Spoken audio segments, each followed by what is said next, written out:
បាទនេះពេលខាងមុខនេះរដូវក្តៅនឹងចូលមកដល់ហើយការថែទាំប្រតិកម្មគឺសំខាន់មែនទែនអញ្ចឹងបងប្អូនប្រយ័ត្នផងចំពោះខែក្តៅបែបនេះហើយខ្ញុំចែក tip មួយចំនួនជូនបងប្អូនក្នុងការថែទាំផ្ទះនៅក្នុងរដូវក្តៅការថែទាំនៅចំណុចទី1នេះគឺបងប្អូនត្រូវគ្រប់គ្រងសំណើមនៅក្នុងផ្ទះឲ្យនៅចន្លោះពី75ទៅ85តាមស្ថានភាពផ្ទះបើស្ងួតពេកយើងត្រូវបន្ថែមសំណើមបើសិនជាសើមពេកឬយើងអាចបន្ថយឡើងវិញហើយត្រូវពិនិត្យមើលប្រព័ន្ធសំណើមឬក៏ម៉ាស៊ីនសំណើមរបស់យើងតើវាមានដំណើរការល្អ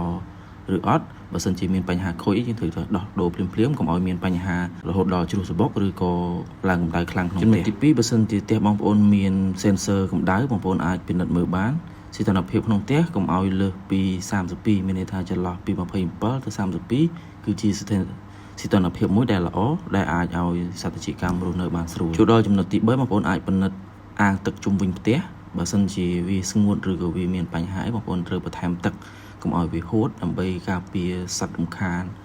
ឬក៏សត្វល្អិតឡើងផ្ទះរបស់យើងនៅពេលរដូវក្តៅចូលដល់ចំណុចទី4នេះបងប្អូនមើលប្រព័ន្ធសំឡេងបងប្អូនពិនិត្យអ៊ីគួយខាងក្នុងផ្ទះខាងក្រៅផ្ទះតើវាដំណើរការល្អអត់បើសិនជាដាច់បងប្អូនត្រូវផ្លាស់ប្ដូរជាភ្លាមដើម្បីយើងតាក់ទាញសត្វព្រោះដោយសាររដូវក្តៅនេះសត្វជីកម្មរៀងពិបាកទៅរកចំណីបន្តិច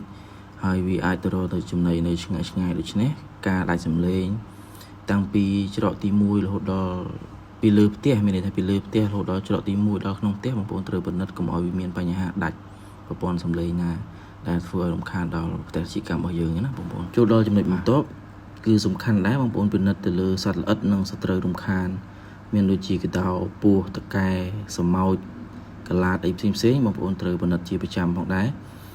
ព្រោះថា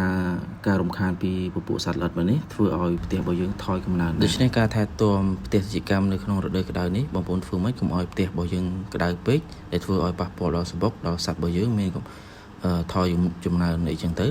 ហើយកុំឲ្យវាស្ងួតពេកដែលធ្វើឲ្យសបុកជ្រុះឬក៏លហើបចេញពីក្តារដែលធ្វើឲ្យប៉ះពាល់ដល់សត្វរបស់យើងបានអរគុណបងប្អូនជួបគ្នាវីដេអូក្រោយទៀត